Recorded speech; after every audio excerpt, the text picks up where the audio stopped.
when Jorge's first love came back. He told me to die. That night, I burned everything that tied me to him. Later, when we met again, I had become his future sister-in-law. In the private room, Jorge lost his composure on the spot. His eyes red as he questioned me. Didn't you say you'd love me forever?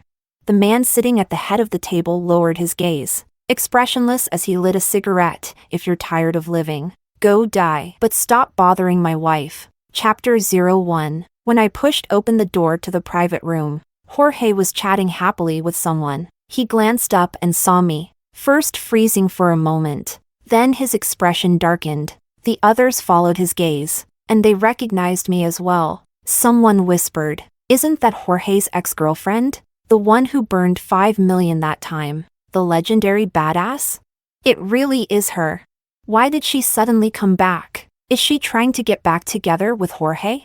Pfft, there's no way Jorge would still want her. Jorge hadn't even said a word yet, and his friends were already rushing to defend him, throwing all kinds of insults my way. But I didn't care. I wasn't here today to see Jorge. Anyway, I walked toward the man sitting at the head of the table. Everyone's eyes widened, because sitting there was none other than Jorge's older brother, Samuel. He naturally extended his hand toward me, and I placed mine into his. Samuel said, "Let me introduce you to everyone. This is my fiancée, Emma." The two people who had insulted me earlier immediately turned pale, their expressions shifting between embarrassment and fear, their eyes nervously avoiding mine. Jorge looked like he had been struck by lightning. He probably never imagined that I would go from being his ex-girlfriend to becoming his future sister-in-law. Chapter 02. Everyone in the circle knew that offending Jorge could at worst lead to a scolding or a beating, but offending Samuel? That was a different story. He was someone you didn't mess with if you valued your life. Samuel was notorious for being ruthless and quiet. When he openly introduced me as his fiancée after those insults were thrown my way, it meant one thing. Those two who couldn't keep their mouths shut were in big trouble. The rest of the group immediately became cautious, no one daring to show me any disrespect, except for Jorge, who gave a cold laugh in my direction. He sneered at me. You think you're fit to marry into our family?" I didn't get angry. Compared to everything that happened 3 years ago, this moment was nothing. I simply smiled and asked, "If I'm not worthy, then who is? Miss Gloria?" Gloria was Jorge's first love, the woman he had always been secretly in love with. When I was with him, I had no idea he still carried feelings for her. Then, when Gloria returned to the country, Jorge wanted to break up with me but didn't want to look like the bad guy, so he used emotional manipulation to try to force me to end it first. When I didn't give in, he grew frustrated and publicly humiliated me, accusing me of being a gold digger, using his family for their money, and when I tried to defend myself, he shouted at me, telling me to go die. I didn't die. Instead, that very night, I set fire to everything that tied me to him. Jorge swore he'd find me and scatter my ashes, but of course, he couldn't find me, because I was with his brother, Samuel. Samuel knew everything about Jorge. Chapter 03. The tense atmosphere in the room made everyone uncomfortable, except for Samuel and me, the ever-imposing Samuel,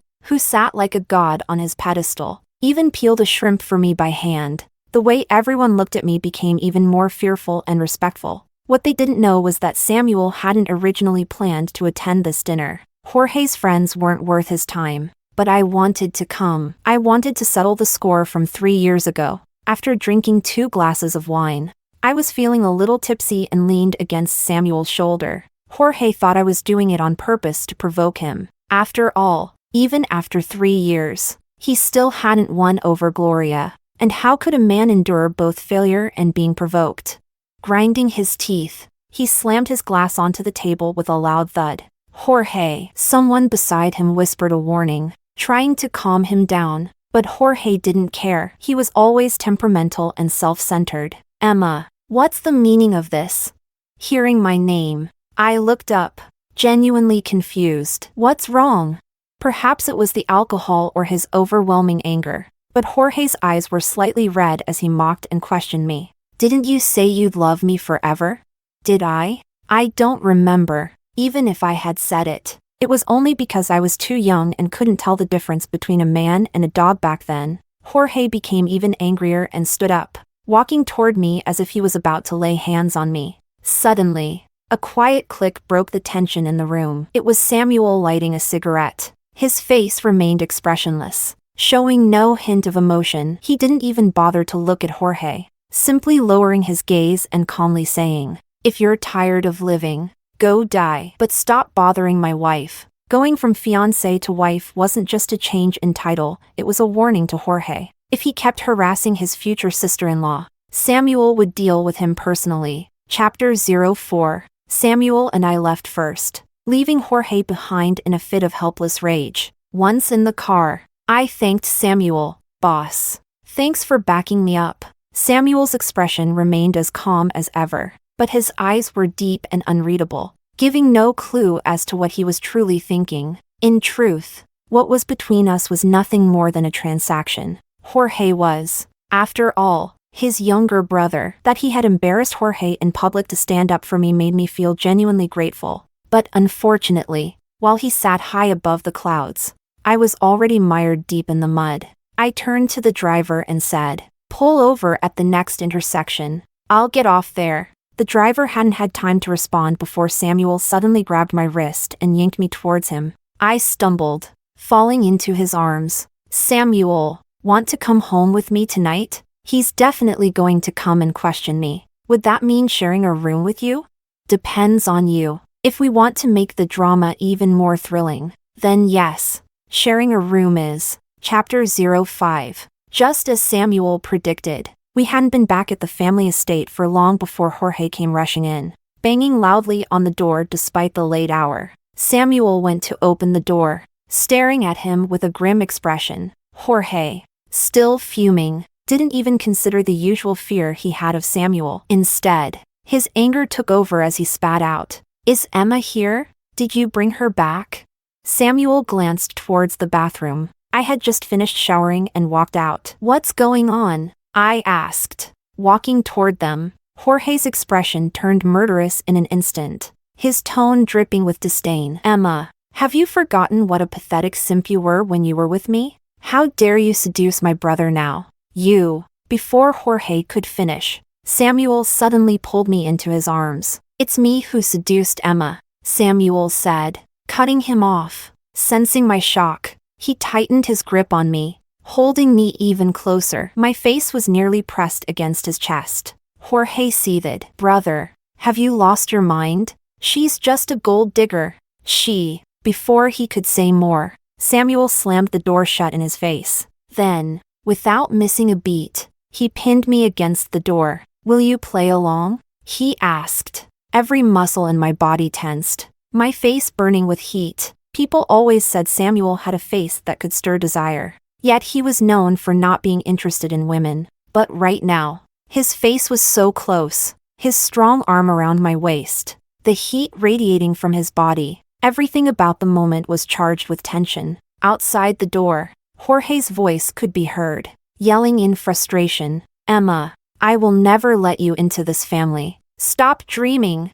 Really? Because right now, it sure felt like Samuel was genuinely trying to seduce me. Chapter 06. The breathing between us became shallow and uneven as our kiss deepened. Soft, intimate sounds drifted through the air, even reaching outside the door. Jorge, unable to contain his fury, slammed his hand against the door with a loud bang. Startled, I flinched instinctively. Samuel wrapped his arms tightly around me, his soft chuckle vibrating through his chest. "What are you afraid of? He's not going to dare break the door down." With Samuel protecting me at this moment, Jorge wouldn't be able to touch me. But what about afterward? When this arrangement was over, would Samuel still shield me? "Samuel," I murmured, my voice hesitant. "This isn't the time to be formal," he whispered, his lips brushing my ear. "Call me by my name, Samuel." I finally whispered. "MMM," came his deep, magnetic reply, the sound drawing me in like a spell. In this charged atmosphere, his voice was hypnotic, pulling me further into his orbit. My legs felt weak, and I couldn't meet his gaze anymore. My voice dropped even lower as I asked, Can we add one more condition to our agreement? Yes, he answered without hesitation, but I hadn't even told him what I wanted to add yet. I wondered, was this just how men acted before they fully claimed you, saying anything, promising everything?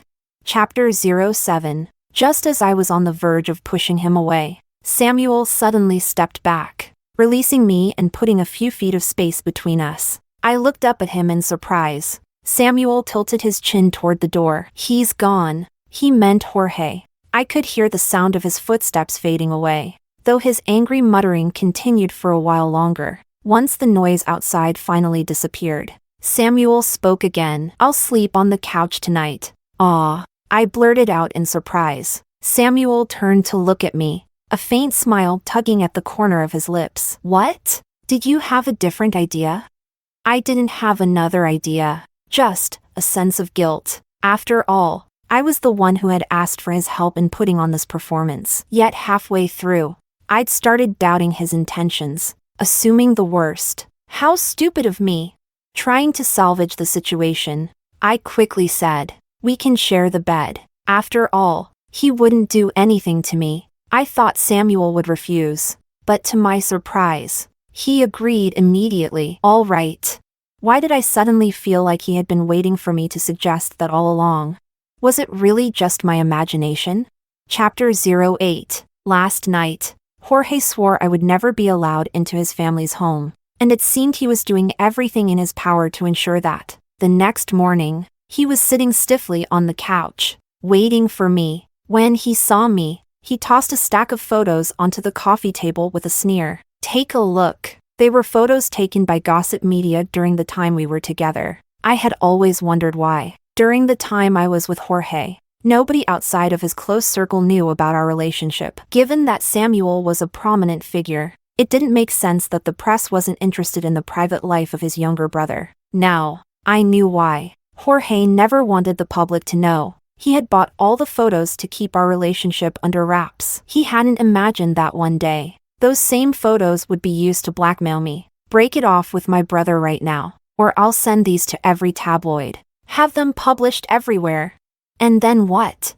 I leaned forward and picked up one of the photos from the top of the pile, glanced at it briefly, unimpressed, and tossed it back onto the table. My indifference only fueled Jorge's rage. With clenched fists, he grabbed the photos again and threw them in my face. The sharp edges of the photos scraped across my skin, leaving faint red marks. Jorge's voice dripped with disdain as he spat. Do you think my family will ever let you marry into it? You were with me first, and now you're with my brother? My parents will never accept you.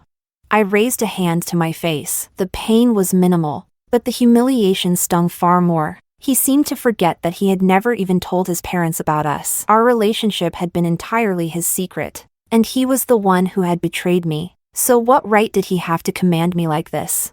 I raised my hand and slapped him across the face, the sound reverberating sharply in the room. Jorge was stunned. When he came back to his senses, he raised his hand to strike me. The power dynamic between us was clear. If he hit me, especially here in his home, I'd have no way to defend myself. So I turned and ran, but before I could get far, I collided with a solid chest. It was Samuel. Chapter 09. At around 5 in the morning, Samuel had received an urgent call. He mentioned something about needing to handle an emergency and rushed out. I didn't expect him to come back. After all, his life was busy, and I figured he would head straight to work after dealing with the issue. But he had not only returned, he had done so just in time. Samuel! I cried out, clinging to his sleeve like he was the only thing that could save me. Samuel lowered his gaze to meet mine. The coldness that usually lingered on his face softened in that instant,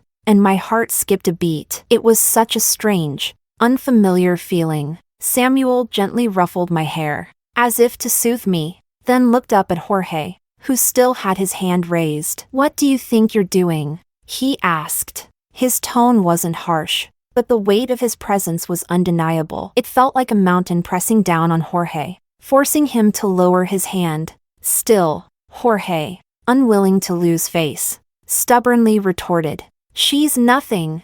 How dare she hit me?"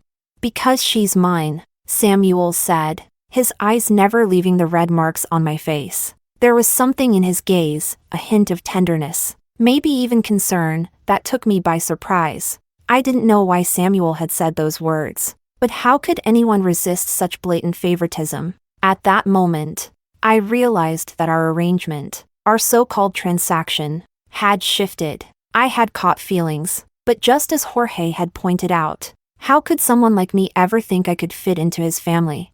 Chapter 10. As Samuel led me away, someone snapped a photo of us. I thought he hadn't noticed, so I whispered, "Do you want me to stop them?"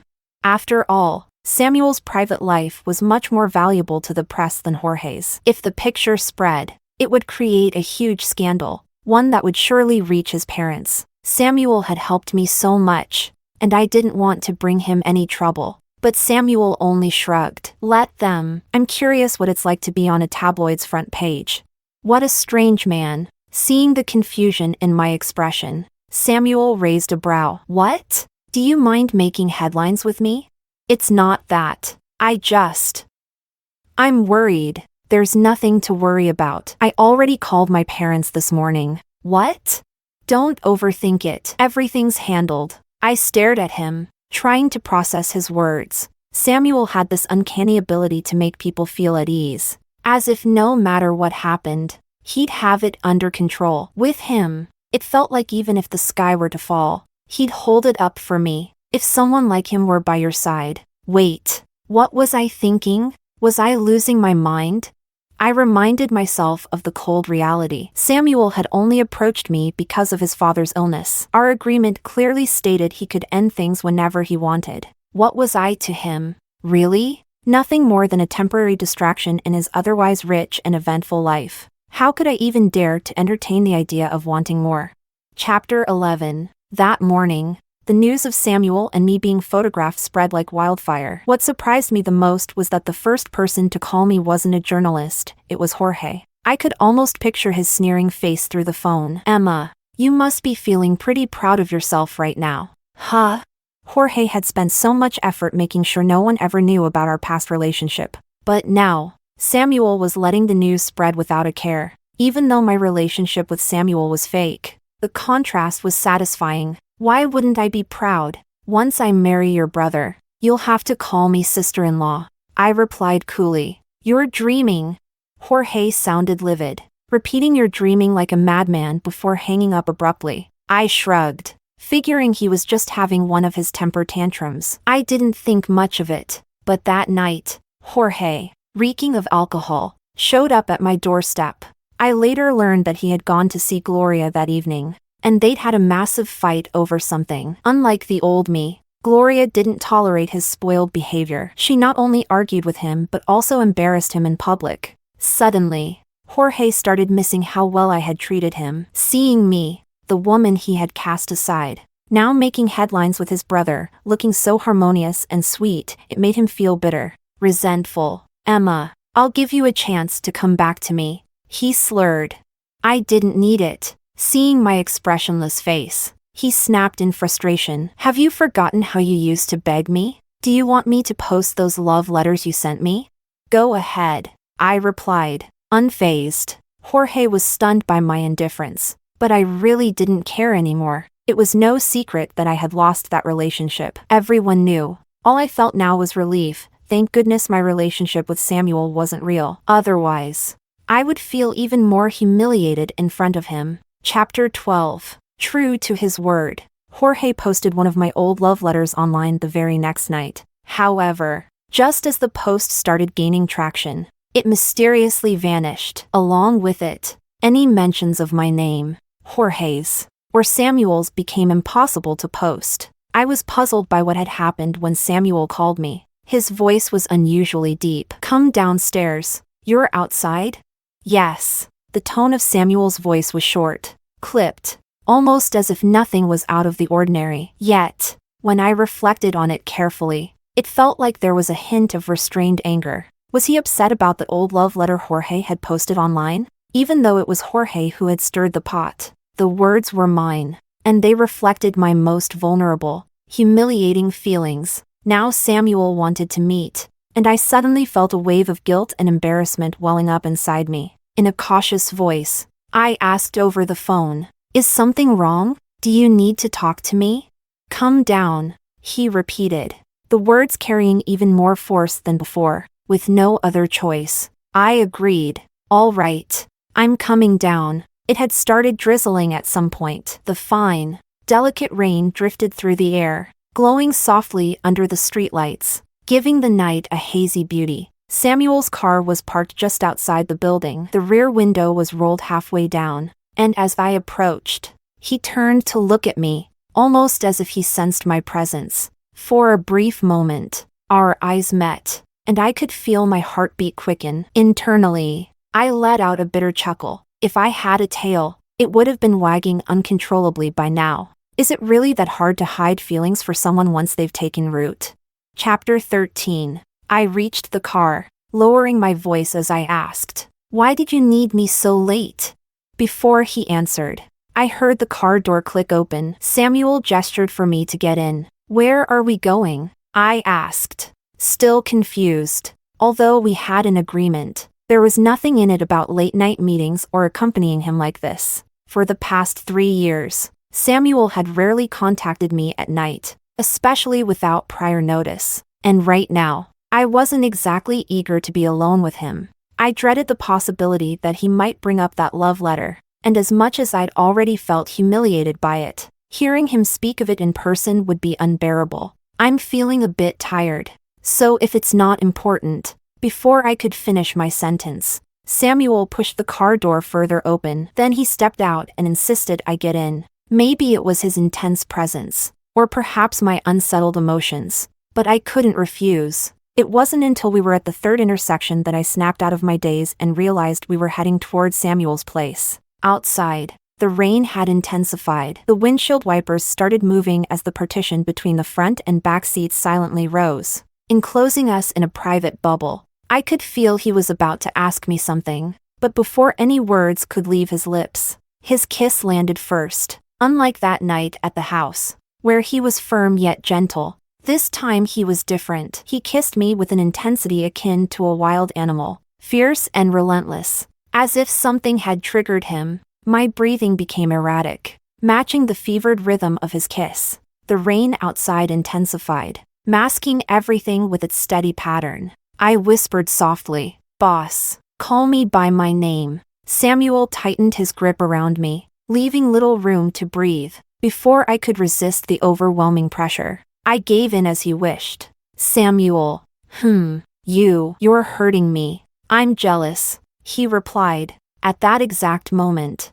a blaring car horn interrupted his words. I didn't catch everything he said, but his eyes seemed darker than ever, brimming with emotions too complex to decipher. Just as I was about to ask, the car came to an abrupt halt. In an instant, Samuel wrapped his arms around me, his movements swift as he pressed the partition button. The driver, visibly shaken, turned around in alarm. "Boss, it's Jorge's car." Chapter 14. It turned out that Jorge had also gone to my apartment to find me, but he'd arrived a bit too late. By the time he got there, he saw me getting into Samuel's car, and then he tailed us all the way here. Finally, he found an opportunity to block the car, carelessly positioning his vehicle diagonally in front of us without any concern for the potential traffic jam behind.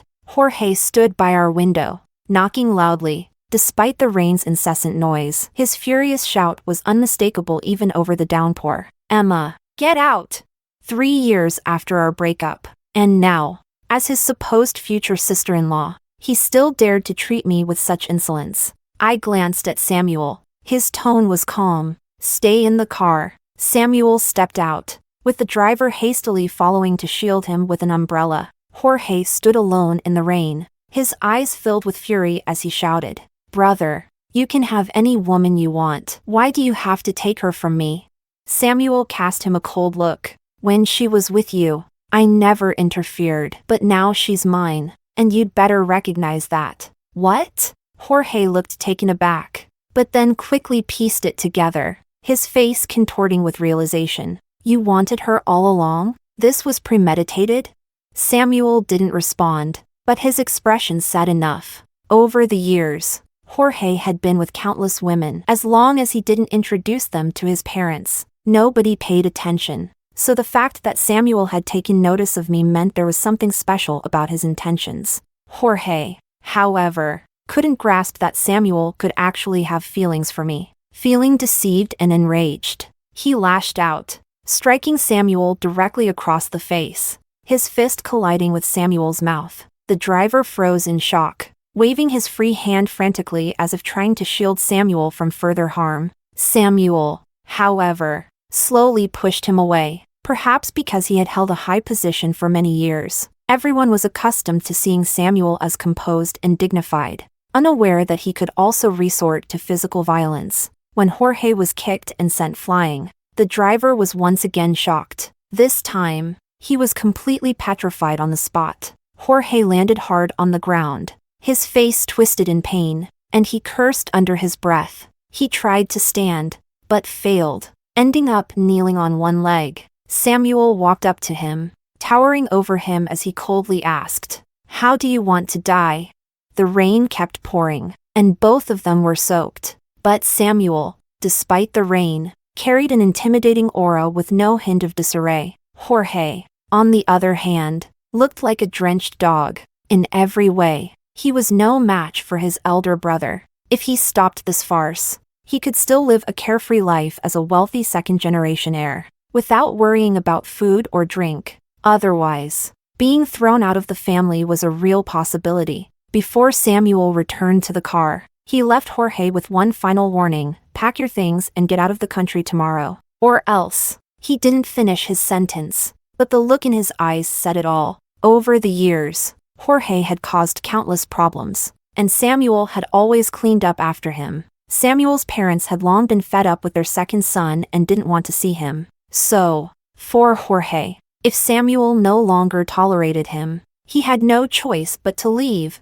Chapter 15. In the car, the driver handed over a soft towel. Before Samuel could reach for it, I grabbed it first. "I'll help you dry off." Samuel glanced at me, indifferent. His aura was so cold that even in silence, he made people feel anxious and terrified. I gently wiped his hair, trying several times to start a conversation to break the suffocating silence. But after seeing the wound on his lip, I swallowed my words. Earlier, after Jorge hit him, I had wanted to get out of the car. This whole situation had started because of me. What kind of person would I be hiding inside? But it was as if Samuel had eyes on the back of his head. Just as I reached for the car door, he glanced back at me. I could feel it. He didn't want me to get out. But every second I stayed in the car felt like sitting on pins and needles. Agonizing. The driver was just as uneasy as I was. And when the car finally pulled into the garage, I could clearly hear him sigh in relief. "Boss, we've arrived." Samuel opened the door and got out of the car without even looking at me. I wasn't sure if he was angry with Jorge or with me. In a hurry, I chased after him. After entering the house, he didn't bother with the wound on the corner of his mouth and walked straight to the bathroom. "Samuel," I called out to him, "take care of your wound first." "No need." He didn't even turn his head. At that moment, I wasn't sure if I was just too anxious or if my temper flared up as well, but my voice suddenly rose. "If you're tired of me, have the driver take me home." Hearing this, Samuel finally stopped walking, but he still didn't turn around. Instead, he asked, somewhat out of nowhere, "Didn't you hear what I said in the car?" I wasn't sure which part he was referring to, and I was afraid guessing wrong would upset him even more. In the silence, Samuel finally turned around to face me. I said, "I'm jealous." "What?" "I'm jealous of how wholeheartedly you loved him." His words hit me like a thunderclap, completely shattering my thoughts. I couldn't think clearly. He was jealous of me loving Jorge? Why would he be jealous? Could it be? Chapter 16. Seeing that I didn't respond, Samuel gave a self-deprecating smile and turned back to head toward the bathroom. Before he could close the door, I rushed over. Samuel was startled by me, afraid of catching my hand in the door. He quickly pulled it back halfway. "What are you doing?" "I have something to say." "Then say it." Jorge was my first love. At that time, I was young and naive. Jorge introduced me to many people and experiences. and I admired him deeply. So later, when he forced me to break up through emotional coldness, I wasn't able to leave right away. I've always believed that when you love someone, you should be sincere and straightforward. If you love, then love. If you don't, then don't. There shouldn't be excuses or manipulation. What if I've manipulated you? Before Samuel asked that question, I had already wondered countless times in my mind. Does he like me? Otherwise, why would he protect me at every turn? Why would he fight his own brother for someone like me?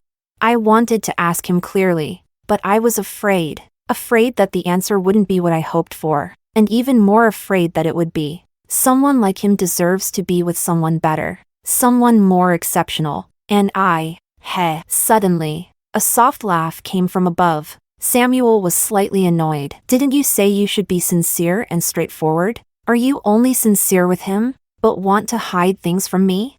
I was overthinking it. You've always kept things clear, haven't you? It was me who crossed the line. He was deeply disappointed, not even bothering to close the door, just turning away. The silence around us was overwhelming. Aside from the sound of the rain pattering outside, the only things I could hear were my own breath and heartbeat. Each beat was filled with frustration and a bit of fear. I had been too obvious the last 2 times I looked at him. Someone as smart as him, how could he not see through my thoughts?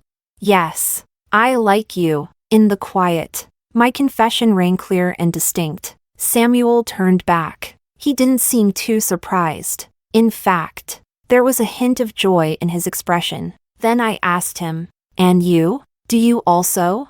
Isn't it obvious?" He interrupted. It was quite obvious, but I had always been too afraid to believe it. Even after the words were spoken, the atmosphere didn't lighten. Instead, it became even more awkward. I stood there, unsure whether to retreat or call him over to treat his wound. Samuel didn't say anything either, just kept staring at me. In the end, I couldn't stand his gaze any longer and awkwardly asked, "Are you still going to shower?"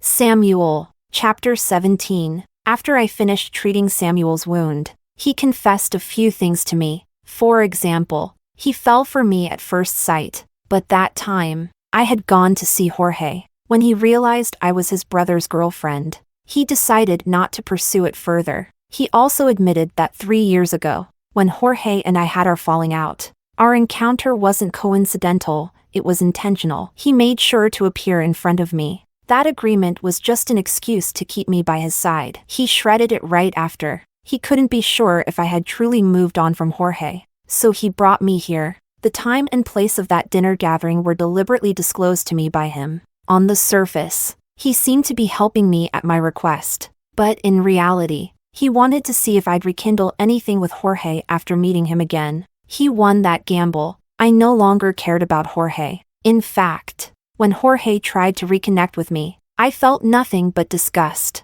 But even so, I didn't dare to hope for something real with Samuel. His parents would likely never approve. The next day, Jorge really did leave the country, quite swiftly. But only a few days after he left, Samuel's mother called, asking him to bring me to the estate where his father was recuperating. Samuel didn't ask a single question, but in the car, he told me, "You don't need to worry about anything later. I'll be there for you." What's going on? It's going to be quite lively over there today. I understood. Besides his parents, there were other people present. At first, I guessed they were other elders from his family, but once we met, I realized it was actually the woman Samuel's parents had previously picked for him. And the reason she was here today? It was all thanks to Jorge. Who knows what Jorge told her? Even after leaving, he still managed to set me up. Samuel was called to the study by his parents, and as soon as the room was empty, Miss Miranda went full force on me. "Miss Emma, I heard your family is quite ordinary. Don't you think being with Samuel might create some communication barriers?" Normal people don't have communication barriers unless. I gave her a meaningful glance. Her temper flared, and she stood up instantly. "What do you mean by that? Are you saying I'm not normal?" "I never said that. Don't get too worked up." The more harmlessly I smiled, the angrier she became. "What good is a sharp tongue, with a poor background like yours? You'll never be worthy of entering Samuel's family.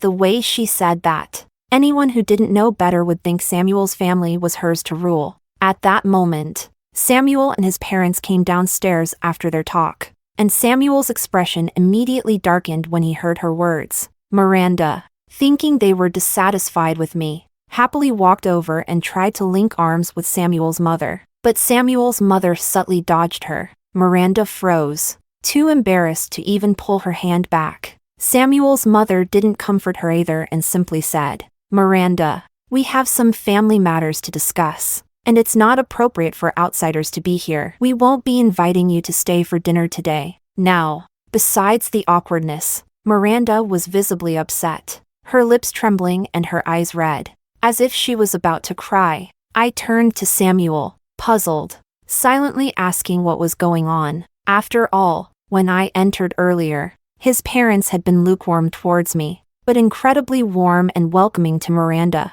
How could things change so dramatically in just a short conversation upstairs? Chapter 18. At the dinner table, Samuel's mother kept urging me to eat more. His father was also very friendly, even asking when Samuel and I planned to register our marriage. I had just taken a sip of soup, and his question startled me so much that I choked and coughed several times. Samuel handed me a napkin and gently patted my back. His actions were natural and kind, but I was completely panicked. Even though his parents had now changed their attitude toward me, I still didn't know the reason. Is it really okay for him to be so affectionate with me in front of them like this? I could only give him a look, trying to remind him. Whether Samuel misunderstood my look or was deliberately teasing me, he actually picked up some food and put it on my plate after my silent reminder. Eat more. You're too thin right now. Seriously, can't you see I'm practically burying my face in the bowl? Are you trying to make me suffocate here? Fortunately, after a while, his family finally stopped focusing on me and started discussing business. But they were talking about major company decisions right in front of me. Weren't they worried I might leak something?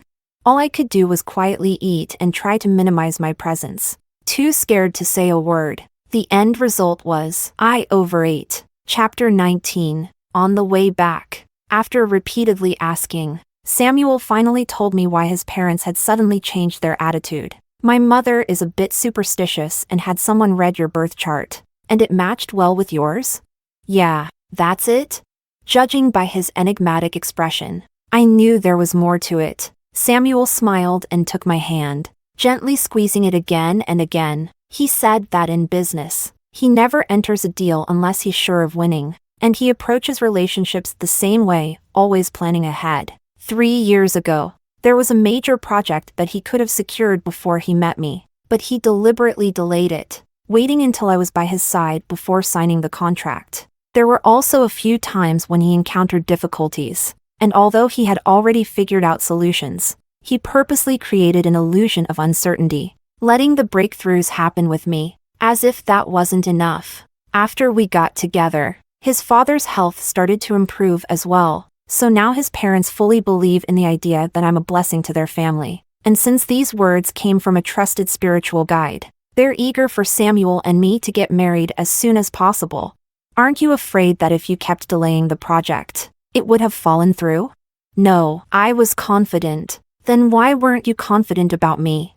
Samuel, because I saw how much pain you were in after your breakup. I didn't know if you could fully let him go. When you first stayed by my side, it was because you had nowhere else to turn, not because you loved me. So, I was a little scared. A man who was used to always having a plan, someone who never enters a deal without assurance, admitted that he was scared. I looked at him deeply, unsure how to express what I was feeling at that moment. He stood up for me, favored me, and paved the way ahead. All I had to do was walk forward. But even after doing all that, he was still afraid that I didn't love him. Such a strong person, yet in love. He tread carefully, full of uncertainty and doubt. I suddenly understood why. On the night Jorge intercepted my car, Samuel, despite knowing I liked him, had forced me to say it out loud first. It was because that emotional letter had shaken him so deeply. He was jealous,